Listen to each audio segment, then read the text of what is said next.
Assalamualaikum warahmatullahi wabarakatuh. Hai, ketemu lagi sama siswa dari Siswan 2. Baik, sekarang kita episode 2 tentang Tentang apa? yang tadi. Memilih nggak punya anak dan nggak punya Iya. pasangan. Oke, which one is better gitu maksudnya?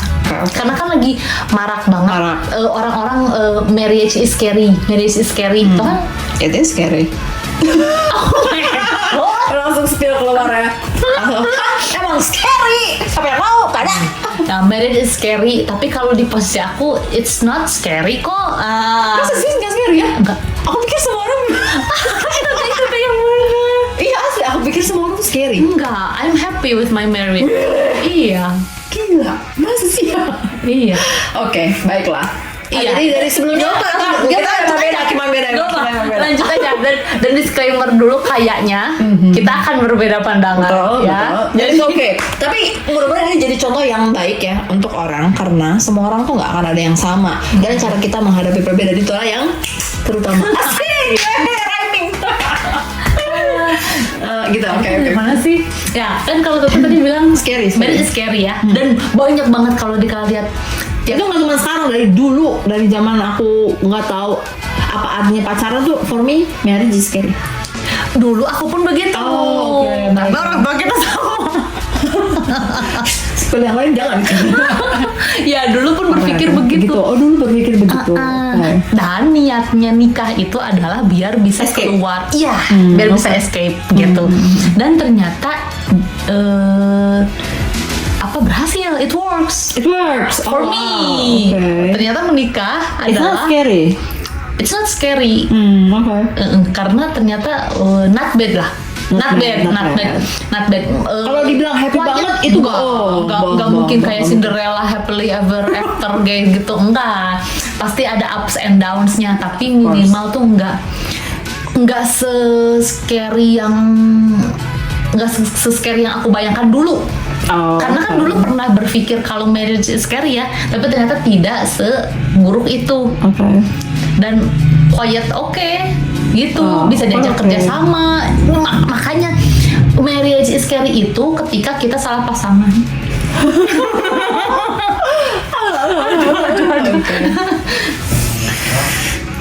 Berat ya. Jangan salah pasangan. Oke, baiklah. Oke. Tapi menurutku gini. Marriage is scary and it's fine gitu loh. It's fine walaupun scary gitu. Jadi lo nikah aja walaupun lo tahu, Even though it's scary. walaupun lo tahu itu tuh scary. Iya gitu, kayak Itu gini. kayak orang bodoh gak sih? Kayak kayak Because udah tahu ngejilat gini, udah tahu ngejilat aspal gak enak, tetep lu jilat. Ya ngapain? ngapain Nah, gitu. It's your point of view. Pokoknya begitu. Pokoknya sis tuh gitu. Kalau aku gini. Kalau aku, I know dari awal ternyata gini. Aku ngelihat pernikahan tuh emang scary.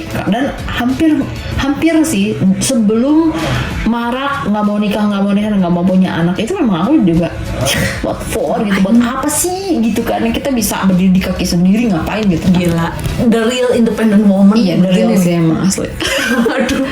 Tapi itu tuh kayak kalau misalnya aku nggak ketemu sama suami atau misalnya nggak nikah, the independency of woman-nya tetap merajalela dan terlalu gitu. Jadi kalau di sisi aku ya, jadi you know, I know independent woman itu bagus gitu, tapi in a way kita juga I don't know, menurut aku sih kayak harus kita juga fit on the ground gitu tetap. Kalau misalnya aku nggak nikah, aku akan menjadi dewa dewi Mungkin gitu. akan terus terbang gitu. nggak mau kakinya gitu karena aku emang orangnya high achiever gitu, terus kayak apa dan emang Tuhan tuh, Allah tuh benar-benar baik banget sama aku, dikasih harus nikah dengan orang misalnya yang nggak terlalu high achiever, jadi bisa kayak netralin salah satu dan itu akan gak nyaman. Itu aku ngelihatnya kayak kalau misalnya kita dikasih ujian dalam hidup gak nyaman biasanya, tapi itu kayak banyak ngasih value baru buat kita dalam hidup, jadi kita belajar. Nah, gitu. for me marriage is like that gitu. It's okay, it's scary, it's not comfortable, it's not good. Kamu bakal cerik gitu, you know what is cerik? Cerik itu nangis ya, Iya. cry bahasa Sunda guys. Bakal kayak gitu, tapi sebagai seorang manusia kita perlu proses untuk pendewasaan diri. Nah itu didapetinnya menurut aku dari marriage itu. Wow. Gitu. Meskipun Wow. itu nggak enak. Mungkin analoginya bukan ngejilat aspal, bukan, tapi kayak analoginya kalau kamu diuji biasanya kamu akan jauh lebih wise misalnya. Kalau punya, jadi resiliensinya diuji, kamu akan lebih bounce back gitu, kayak gitu-gitulah. Bagus. Ya berarti tipe yang kalau misalnya dikasih masalah you will fight I will fight for it. for it. Nah, kalau saya ya tipenya fly gitu. Jadi kayak Kabur. udah tau di depan ada masalah.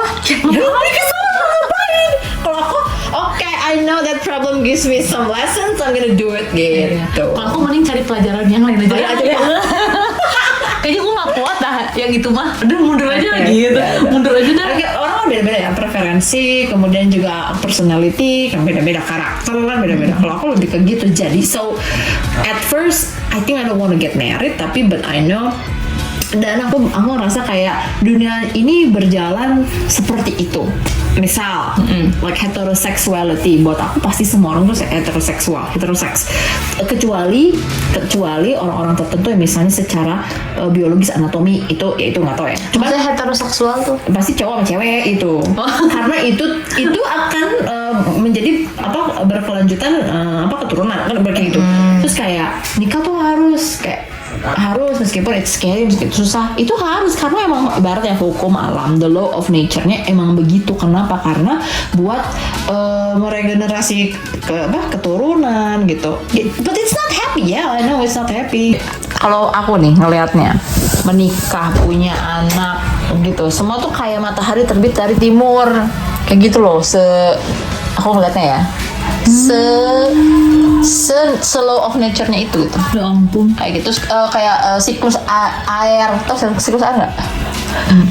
Siklus air itu kayak awalnya misalnya dari hujan ya kan, rembes ke tanah, terus ke sungai kayak gitu kan, terus nanti kayak dari tanah kita ambil gitu.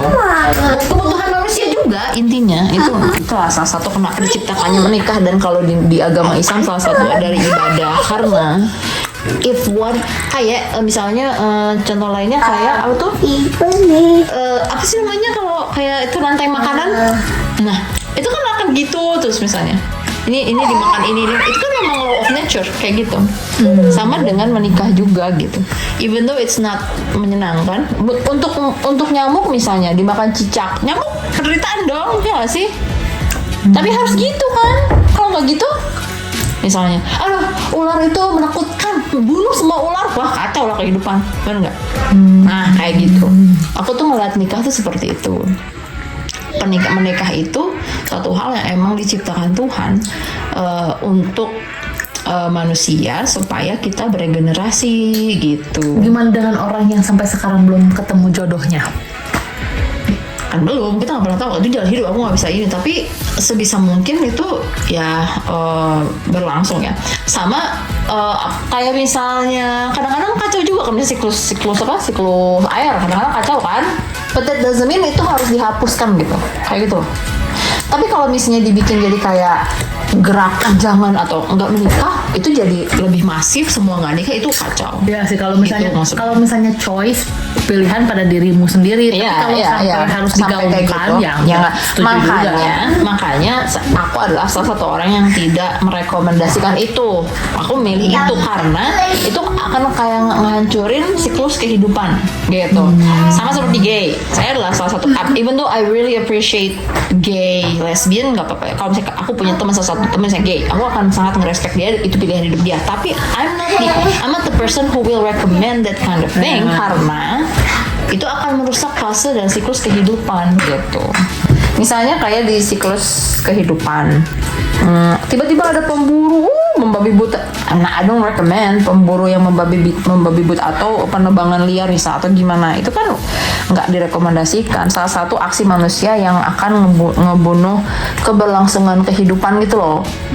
So ya kasarnya kalau memang mau disinkronkan, bukan mau ngejudge orang yang punya pola pikir bahwa it's okay not to get married atau it's okay to be alone as long as we happy, atau it's okay kalau misalnya nggak punya anak juga nggak apa-apa gitu. Bukan mau mendiskreditkan menyulitkan kehidupan mereka, bukan. But if we all do the same, you're gonna kill the entire civilization gitu. Kamu bakal ngebunuh itu gitu, kayak kita memperbolehkan penerbangan liar tanpa ada reboisasi misalnya, sama dengan kita misalnya ngerusak alam sampai dengan ngerusak siklus air misal, ya kan. Nah kayak gitulah aku melihat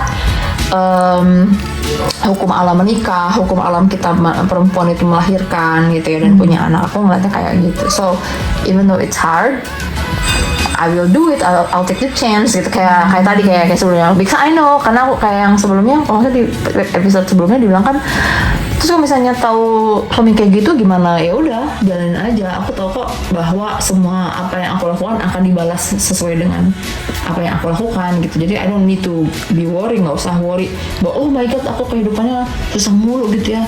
Ya memang sedih, nggak apa-apa, nggak masalah bisa, tapi but it's okay, Allah nggak bakal tidur kok. Sama dengan ini, kalau memang ketika oh ya Allah tuh tahu loh dengan kita punya anak, dan itu adalah salah satu ibaratnya quote and quote penderitaan tersendiri buat aku gitu misalnya. Tapi nggak masalah kan, itu adalah kayak salah satu cara untuk keep the world going, keep the world goes on gitu sih kurang lebih. Tapi kan ada beberapa orang yang emang dia kan gak mau lah hidupnya harus berantakan, hidupnya betul. Harus sedih terus ya. Tapi kalau sedih beberapa kali kan gak masalah, tapi kalau harus sedih terus-terusan sampai bisa jadi kan dia depresi dan mau mengakhiri hidup kan, cuman gara-gara misalnya dia salah milih pasangan dan cuman gara-gara dia menikah. Betul. Makanya di episode sebelumnya kan itu juga gimana orangnya, kan ada yang orang limitnya segimana ya kan, ada orang yang diselingkuhin dia masih bisa maafin kan bisa. But for me kalau diselingkuhin aku nggak mau, nggak bisa mau gimana pun caranya aku nggak mau gitu. Kan limit orang beda-beda, itu terserah itu mau ngejalaninnya silahkan gitu. Tapi kalau kayak masalah cuman ada keinginan aku yang nggak diturutin suami karena menurut suami lebih baik, itu masih oke lah kayak gitu mah nggak masalah gitu. Atau suami misalnya pulang kerja masih cemberut misalnya kayak gitu mah masih oke, masih nolong. Tapi kalau udah yang ada beberapa nih limit aku mah 3, 1 selingkuh, 2 KDR, 3 musyrik gitu, udah nggak menyembah Allah lagi. Nah itu adalah limitku. Limit orang beda-beda, silahkan aja gitu. Kalau selain itu masih di bawah, dan aku masih bisa oke lah, masih bisa berpikir bahwa Allah tahu kok aku menderita, tapi it's for the sake of God. God will gonna pay me back gitu, kayak gitu. Ada, kalau aku sih ada batasnya juga lah. Termasuk ada batasnya yang kayak ya itu 3 itu. Dan karena aku bikin batas itu, jadi aku juga berusaha aku nggak bakal gitu ke suami gitu. Jadi ya tetap menghormati pilihan, kalaupun misalnya ada orang yang nggak mau, kalau misalnya nggak ada orang yang nggak mau nikah, pun ya udah. Ya tapi ini misalnya aku ngomong gini, ini adalah salah satu cara untuk mengadvokasi orang lain bahwa we need to get married. Itu satunya. I see marriage as sebenarnya di agama nggak ada tahu kewajiban menikah. Tapi Rasulullah bilang kalau tidak menikah itu Rasulullah bilang penyempurna agama kan. Ya. Tapi kan nggak wajib. Ya, tapi it's a way to, itu cara untuk tahu nggak menyempurnakan ini tafsiran aku dari menyempurnakan agama ya. Karena banyak ujiannya. Nah, itu exactly. Jadi karena ujiannya itu, ini kan makanya kita beda ya. Because you flight, I fight kan. Karena setiap aku ngerasa aku fight, setelah fight itu, aku ngerasa jadi orang yang baru. That's why I keep holding this belief gitu. Makanya kenapa teteh mikirnya, aku mah jalanin yang ini, aku akan terus fight karena setiap aku fight, aku jadi orang yang lebih baik. merasa ya, tapi nggak tahu kalau kata orang tuh, aku jadi orang yang tahu hal baru, aku jadi ngerti orang, aku jadi kayak nambah gitu loh itunya. Nah itulah menurut aku salah satu hadis yang artinya menyempurnakan agama, dan Rasulullah sangat jelas bahwa yang tidak menikah bukan dari golonganku, itu jelas banget. Yang tidak menikah bukan dari golongan. Iya, ada hadisnya tuh sahih, jelas. Bukan dari golonganku, jelas. Karena itu benar-benar itu makanya tadi salah satu alasannya menurut aku mah kenapa Rasulullah bilang begitu, karena itu bayangkan bisa sama dengan kayak orang penebang liar yang nggak mau peduli dengan lingkungan setelahnya, karena dia pikir yang penting gue dapat keuntungan dong dari itu, yang penting aku happy, Nah itu, yang penting aku happy, yang penting aku dapat keuntungan dari kayu-kayu itu misalnya. Dia nggak mikir bahwa kedepannya itu bakal gimana nih hutan yang dia udah tebang. Nah gitu. Aku akan melihat seperti itu, gerakan ini akan seperti itu ngelihatnya. Tapi it's okay kalau misalnya orang ada berbedaan. Tapi di Indonesia udah terlalu banyak tahu Apanya? populasi. Makanya kalau misalnya ngeliat ada orang yang nggak mau nikah, nggak mau punya anak, ya bagus lah nggak memperbanyak populasi di Indonesia. It's not our part to judge gitu ya. Tapi itu mah silahkan aja pemerintah bersangkutan atau BKKBN tugasnya ya. Itu silahkan diatur tuh populasi sama BKKBN. Bukan tugas kita juga untuk mengatur itu. Itu gitu kalau menurut aku ya. Again, ya ini kan makanya topik-topik yang sensitif ya. Banyak orang yang nggak setuju. Semakin kesini semakin kita banyak semakin kita toleran kan. Jadi semakin kita terbuka sama orang-orang yang berbeda pandangan loh. Which is kalau misalnya aku punya pandangan ini, oke dong, nggak apa-apa dong ya kan. Nah itu, kembali lagi. Jadi buat aku tuh menikah it's a must for me. Buat aku. Kalau pilihannya adalah gini, nggak menikah, tapi dia sukses dan bahagia. Suksesnya nggak menikah tapi sukses dan bahagia, atau dia menikah tapi nggak sukses dan depresi, mending mana? Nah, satu definisi sukses tuh beda tiap orang. Pokoknya menurut sukses ini aja. Finansial kan Ya, pastinya. sukses, Pasti ke situ. Iya, sukses bagi banyak orang kan pasti banyak uang ya. Kebanyakan dan orang. dipandang dan misalnya dikenal dan lain-lain. Nah, itu dia adalah kalau kata aku nih definisi penyempurnaan agama itu. Seseorang yang nggak ngeliat kesuksesan hanya dari sisi materi, dia paham yang hadis penyempurnaan agama menurut aku. Nih ya, ini menurut aku ya. Kemudian buat aku ya nih, happiness itu, ini mah definisi aku balik lagi, ini kan hanya masih happiness itu bukankah happiness itu salah satu emosi nggak sih? Yang kita nggak bisa pilih, kita selalu itu gitu loh. Kita harus, aku nggak mau sad, I only want to be happy. I don't think it's a naive choice. Kalau menurut aku ya. Kenapa naive choice? Because kalau life itu nggak mungkin happy doang, pasti ada sedihnya. Even though you milih misalnya sendiri, betul. tetap ada posisi nggak happy-nya kan gitu. Betul. Dia berbeda kalau misalnya yang menyakiti kita tuh dari orang lain dan bertubi-tubi. Oke. Iya. Beda. Kan makanya itu bertubi-tubinya itu balik lagi ke limit yang tadi. Kalian juga bisa misalnya di tengah-tengah pernikahan punya hak untuk menghentikan pernikahan. Tapi bukan berarti kita bener-bener kayak nge-eradicate semua jenis marriage. Ya kan? Ya. Berarti gini, coba dulu. Kalau nggak kuat udahan aja. Tentunya dengan ilmu dong. Kita misalnya mau milih seorang pasangan, kita berusaha semaksimal mungkin dari awal cari yang bagus, yang menurut kita cocok itu kan.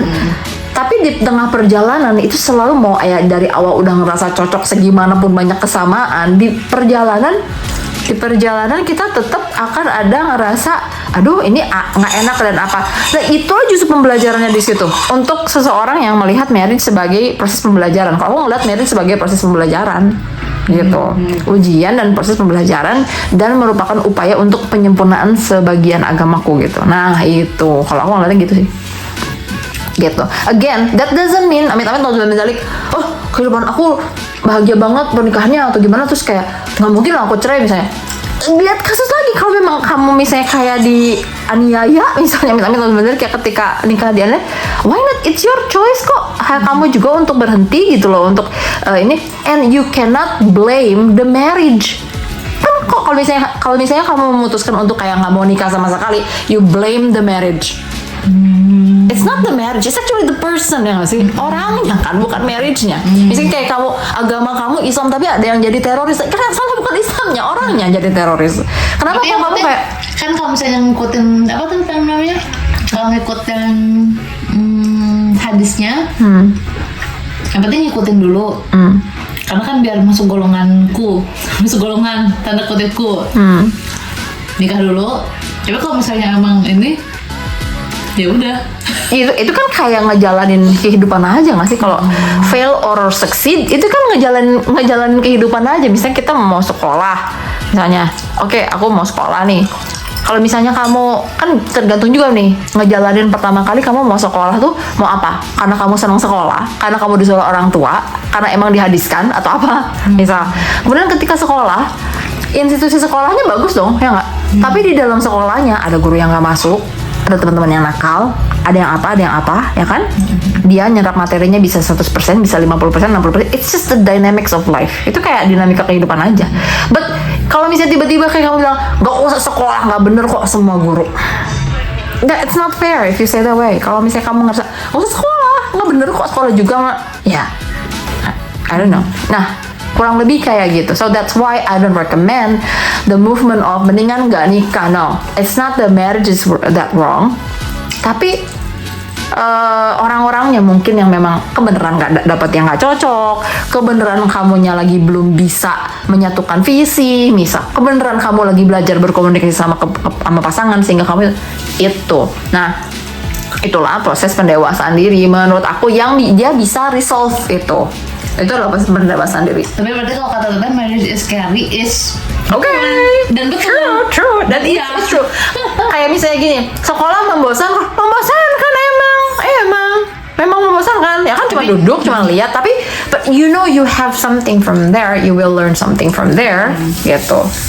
Tapi banyak yang akhirnya karena dia tahu marriage is scary malah jadi nggak mau nikah. Ya, that's gitu. why. Itu makanya aku sih kalimatnya, you don't kayak jangan ngejudge orang atau sesuatu institusi apapun membabi buta.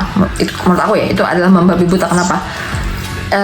Jangan misalnya disalahin sekolahnya tapi disalahin gurunya atau disalahin sistemnya. Misal jangan disalahin marriage-nya tapi orang-orangnya yang ngejalanin itu mungkin ada yang salah di situ di orang-orangnya.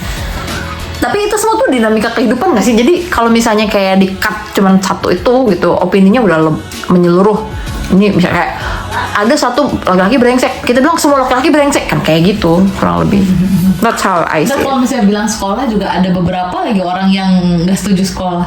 Ada ya, nanti beda lagi episode ya. Nah iya makanya kayak gitu sih, kayak gitu kurang lebih. Tapi kalau misalnya anak Teteh nggak mau nikah gimana?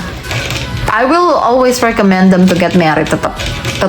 Jadi pembelajaran itu banyak lah. Apa itu Lebih salah satu rekomen atau memaksa? rekom. Kalau rekomen Gini enggak. Cuman kayak No, I will instill di ininya nih, pola pikir bahwa merit itu begini loh gitu, untuk ke dunia seperti ini loh, kamu nggak boleh POV-nya cuma dari diri sendiri tapi dari itu lebih ke komunikasi ya, nggak, mudah-mudahan nggak jadi terpaksa tapi lebih kepada komunikasi, plus minusnya kamu kalau misalnya milih ini kamu akan menjadi begini. Nah itu sih ngobrol kayak gitu sih. And praying ya, semoga dia tetap memilih yang Allah ridhoi gitu. walaupun misalnya kan banyak ya yang depresi gara-gara pernikahannya. Walaupun dia depresi di pernikahannya, nggak apa-apa dia. Kok balik lagi sih? Itu kan tadi pertanyaan, kan itu tadi limit itu. Enggak, Silakan kalau memang dia punya hak untuk stop ketika dia Jadi mau. itu aja, udahan aja gitu maksudnya. Daripada dia depresi. tersiksa, betul. Tapi yang penting udah Kan nikah ada dulu. ketidakcocokan, ya kan ada alasan-alasan seperti itu. Makanya aku juga nggak ngejudge. Iya, makanya aku juga nggak ngejudge seorang perempuan yang mengajukan cerai duluan. Jangan dijudge seperti itu kalau kenapa ya? Karena dia yang ngerasain sendiri loh. Dia punya limitnya sendiri. Dia yang tahu sebagai kayak gimana. Kebanyakan kan di kita jadi prejudis. Oh perempuan nggak bener nih minta cerai gitu kan. Nah kayak gitu. Makanya ada hak. Makanya di Islam juga kan peraturannya lengkap. Mau nikah, mau cerai, kalau cerai gimana pembagian harta gono gini kan. Kalau misalnya memang Islam mengharamkan menikah, mengharamkan cerai misalnya, nggak bakal ada namanya aturan gono gini lah. Itu loh. Jadi we put, kalau aku nggak, bukan berarti kayak ini salah itu salah, nggak, tapi we put everything in its place. Kalau di tempatnya masing-masing, yang kelihatannya salah juga bisa jadi benar. That's how I see it gitu loh. Again, kalau misalnya ada yang nggak setuju ya nggak masalah. That's how I see it. Okay. Itu baru nikah. Ada yang Gimana? Apa ya nih? Nggak, Prinsipnya ada yang- sama. Kalau memang mau dia bahas prinsipnya sama. yang anak itu ya. Ya sama aja sih. Prinsipnya sama. Itu kayak matahari terbit dari barat. Dari timur, Bu. Matahari terbit dari timur, siklus air, ekosistem. When we choose not to be part of the law of nature, bisa jadi kemungkinan akan chaos. Nah, tapi kan kalau misalnya nikah nggak bisa cerai, tapi kalau misalnya anak, ketika punya anak malah ternyata orang tuanya nggak bisa ngedidik anaknya, malah misalnya dia ngerasa dia depresi dan membiarkan anaknya akhirnya, atau nggak malah jadi anak yang tidak benar misalnya, jadi nggak benar anaknya, gimana? itu kan balik lagi itu dinamika lagi. Kalau kata aku mah dia gini, pertama semangatnya dulu jangan gini ya, semangat kita tuh kalau menurut aku ya, kalau ini mah karena aku orangnya fight ya, jadi pertama semangatnya jangan dulu lihat yang depresi. Kan semua bisa dipelajari, itulah kenapa ada ilmu psikologi, ada contoh-contoh parenting ya kan, itu kan bisa dipelajari sebenarnya semua itu. Kenapa kita langsung berpikir oh my god if I have kids I will get depressed, ya gue udah bakal depresi gitu dari awalnya dulu, jangan gitu kan. Oke, kemudian kita coba nih, oke, I will do it because I know this is what I need to do misalnya, ini karena kayaknya ini yang terbaik dan aku tahu aku harus misalnya punya anak because this is one of the law of nature menurut aku misalnya. Kita punya anak, Jadi punya anak tujuannya itu. iya, kalau menurut aku mah gitu, untuk menghasilkan generasi yang lebih baik lagi dari generasi selanjutnya dari sebelumnya. Itu tujuan aku tuh punya anak begitu. Emang tujuan yang lain apa? Untuk menciptakan generasi yang lebih baik Betul. dari kita. Tapi gimana ternyata That's why we need to learn. Makanya kalau ngelihat kita sebagai orang yang failure, kita nggak bakal bisa. Tapi kalau ngeliat, aku mah ngeliat diri aku sendiri, orang tua nggak ada yang sempurna. nggak ada yang sempurna memang. Makanya balik lagi dinamika kehidupan. Marriage ada yang sempurna? Nggak ada. Apakah kita menyalahkan marriage-nya? I don't think it's fair. Kalau memang marriage nggak sempurna, tapi kita nyalain marriage-nya. Tapi kan orangnya, balik lagi. Sama, kalau kita jadi seorang orang tua, ketika nggak berhasil mendidik anak, toh di Islam juga ada kalimat bahwa anak-anak bisa jadi adalah ujian terberat kita. Itu bisa terjadi, and it's just like the destiny of it gitu. Tapi pelajarannya apa? Kita bisa lebih bersabar, kita bisa lebih kayak kita belajar loh selama kita ngedidik anak, meskipun Allah minta gitu, kita nggak pernah tahu anak kita bakal jadi apa, kita nggak pernah tahu. Tapi kita di situ ada proses pembelajaran bagaimana sih. Jadi si semangat itu, semangat berjuangnya itu justru yang valuable untuk human being-nya itu. Kalau menurut aku ya.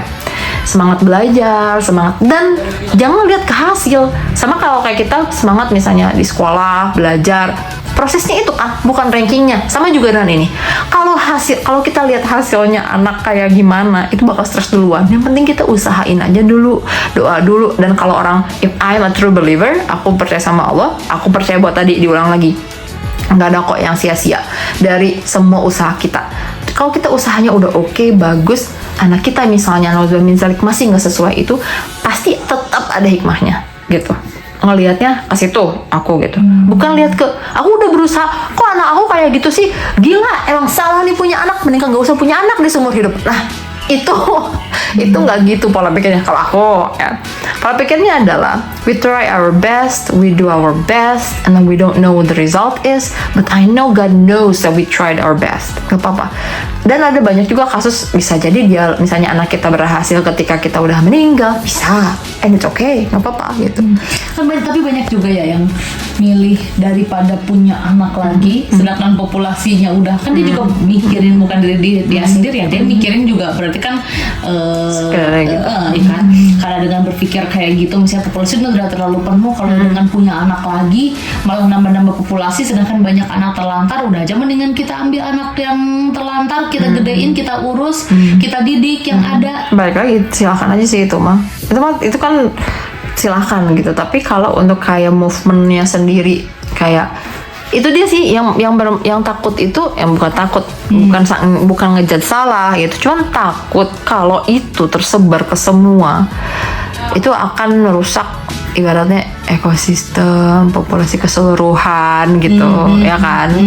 Jadi ya kalau memang ada satu atau dua orang, kan banyak juga kasus yang jadi tetap dia pengen punya anak tapi tetap nggak bisa punya anak. Itu kan just case by case, kasus dinamika kehidupan. Aku sih ngeliatnya kayak gitu. Ya silakan aja kalau memang dia punya pemikiran kayak gitu. Jadi kayak gini, aku ngomong gini, ada orang yang ngerasa bahwa oh iya bener ya mending punya anak. Ada juga orang tetap kagak, gue mau mending gak punya anak. Terserah aja, silakan aja. Cuman that's how I see, that's that movement, bahwa movement itu a little bit dangerous kalau diterapkan ke semua, kebanyakan orang. Karena Korea juga sekarang lagi darurat. Ya kan, Korea, Jepang, karena berpikir gitu, semua berpikir gitu, dan tolak ukur sukses adalah financially only. Nah, Dan sekarang tuh kalau di Indonesia itu pada bikin kayak, bukan hashtag juga sih, pokoknya banyak yang komen bahwa orang miskin jangan punya anak. Itu hampir loh, itu banyak loh orang Indonesia yang kayak gitu komen bahwa udah tau miskin, ngapain banyak anak. Gimana tah? Apa maksudnya? Gimana? Setuju nggak? Kalau Dika setuju lagi. Kalau Lo udah tau miskin ngapain banyak? Enggak sih. Dan kebanyakan emang iya gitu. Yang ke bawah, bukan menengah lagi, tapi ini yang ke bawah, yang nggak punya rumah, anaknya 5, anaknya 6. Terus kalau ditanya jawabannya karena nggak punya uang buat beli kabel. itu tugas BKKBN dan pemerintah sebetulnya ya. Cuman kalau aku pribadi sih, setiap orang punya hak, dan salah satu dia memutuskan untuk punya hak sama dengan orang yang memutuskan untuk tidak punya anak, itu kan hak dia juga. Tentunya orang miskin juga kalau dia memutuskan dia pengen punya anak, hak dia juga dong, ya nggak sih? Tapi kalau udah, ya benar nggak sih? Iya sih, kalau balik lagi. Iya, kalau iya kan, ya udah. Jadi kalau misalnya emang udah terjadi kayak gitu, what we need kalau menurut aku, daripada bikin hashtag terus kita ngejudge orang miskin, kenapa kok lo punya anak gitu, yang mending kita tolong aja, nggak usah ngomong, kita tolong bawa tuh anak. Misalnya mereka udah punya anak 5, bawalah 3-nya atau 1-nya atau gimana, bantu mereka untuk lebih berpendidikan utamanya, kemudian mati. Bantu mereka jadi lebih berpendidikan dan memahami gimana sih tata kelola kalau punya keluarga nanti, misalkan daripada kita jadi bagian untuk ngerunyamin, mending jadi bagian untuk solusi. Mungkin.